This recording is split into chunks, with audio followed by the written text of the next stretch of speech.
इमरान खान के केस में उनके वकीलों को पहली समाअत पर आखिरी मोहलत मिली है।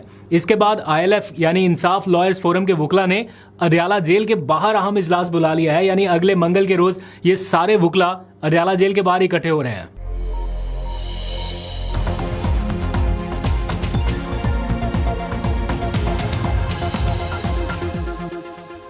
बिस्मिल्लाहिर्रहमानिर्रहीम, अस्सलाम वालेकुम। पाकिस्तान और दुनिया भर में देखने और सुनने वालों को अब्दुल कादिर का सलाम।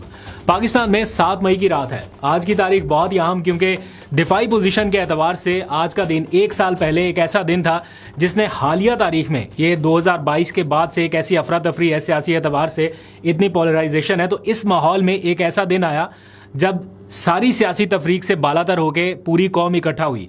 तो वो मोमेंट्स, वो सारा कुछ बहुत यादगार था। और मुसल्लह अफवाज ने हम पर मुसल्लत की जाने वाली जंग के जवाब में जो हिकमत अमली अपनाई वो इससे भी ज़्यादा टॉप नॉच थी। तो अल्लाह करे कि ये कौमी इत्तेहाद के जो मनाजर उन लम्हात में हमें देखने को मिले आज से ठीक 1 साल पहले, वो सिलसिला हमेशा बरकरार रहे। सिर्फ दिफाई महाज पे नहीं, सियासी एतबार से भी पोलराइजेशन थोड़ी कम हो, सो हम और बहुत सारे कामों में अपनी एनर्जी लगा सकें जो ज़्यादा सियासी पोलराइजेशन में लग रही है। एनी हाउ, ज़रा आगे बढ़ते हैं, सियासी सूरत हाल के ऊपर ही बात करते हैं। आपको पता है इमरान खान के 190 मिलियन पाउंड केस वाला मामला इस टाइम सब जगह हेडलाइंस में है कि उसमें होना क्या है या हो क्या रहा है।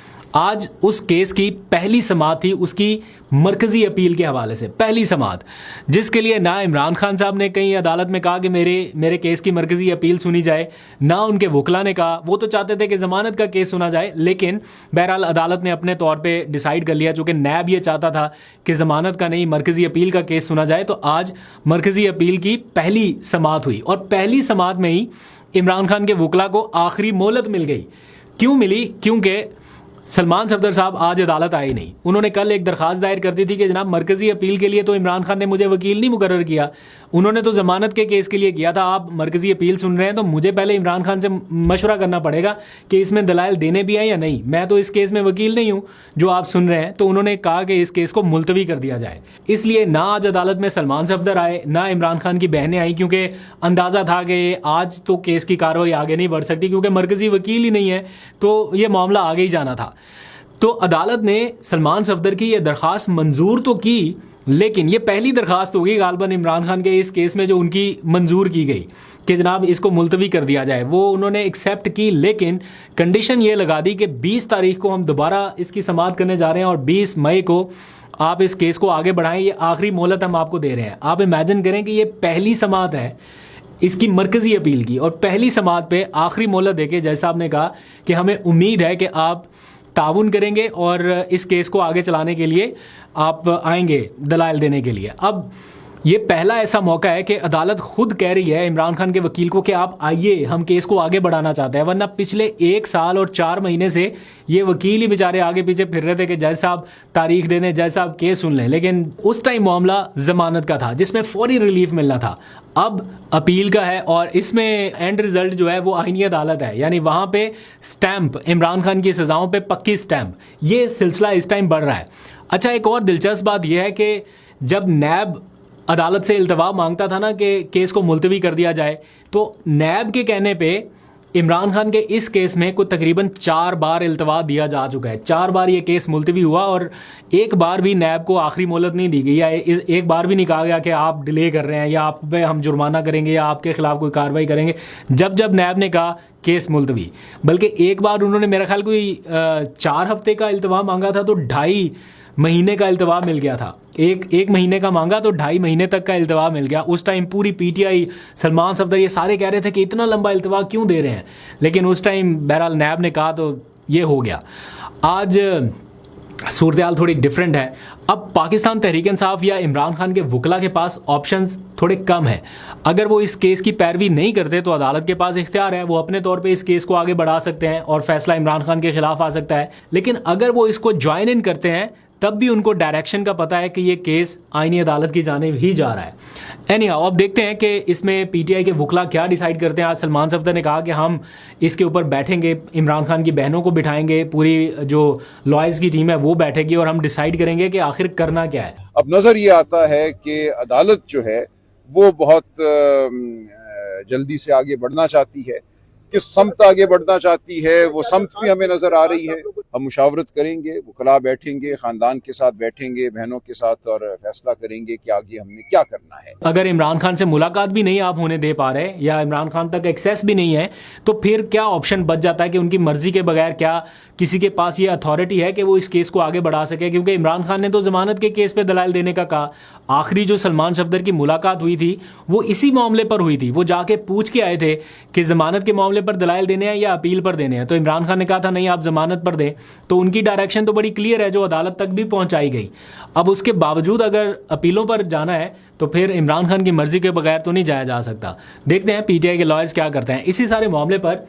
आज इंसाफ लॉयर्स ने अडयाला जेल के बाहर अपना इजलास बुला लिया। उन्होंने कहा कि आइंदा जो मंगल है इसमें हम अपना इजलास अडयाला जेल के बाहर बुलाने जा रहे हैं, और सारे लॉयर्स को उन्होंने कहा कि वो अडयाला के बाहर पहुंचे। जितने भी इंसाफ लॉयर फोरम के जितने भी वकील हैं, हमारे पाकिस्तान तहरीक इंसाफ के जो लॉयर हैं, खान के जो लॉयर हैं, उन सबको मंगल के दिन अडयाला जेल कॉल की है।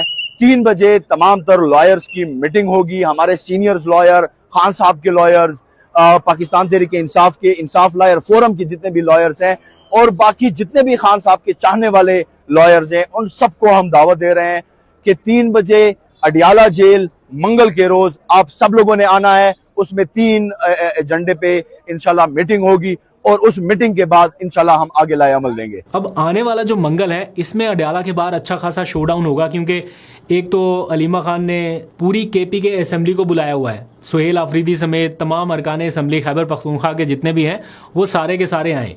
ये तो उन्होंने एक डिसाइड किया हुआ है। उस पर सुहेल आफरीदी ने गुज़िश्ता रोज़ ये ऐलान भी कर दिया था कि हमें अलीमा खान की जानिब से बुलाया गया है और हम जा रहे हैं। कल इमरान खान साहब की बहनों ने हमें मंगल के दिन अडयाला जेल बुलाया है।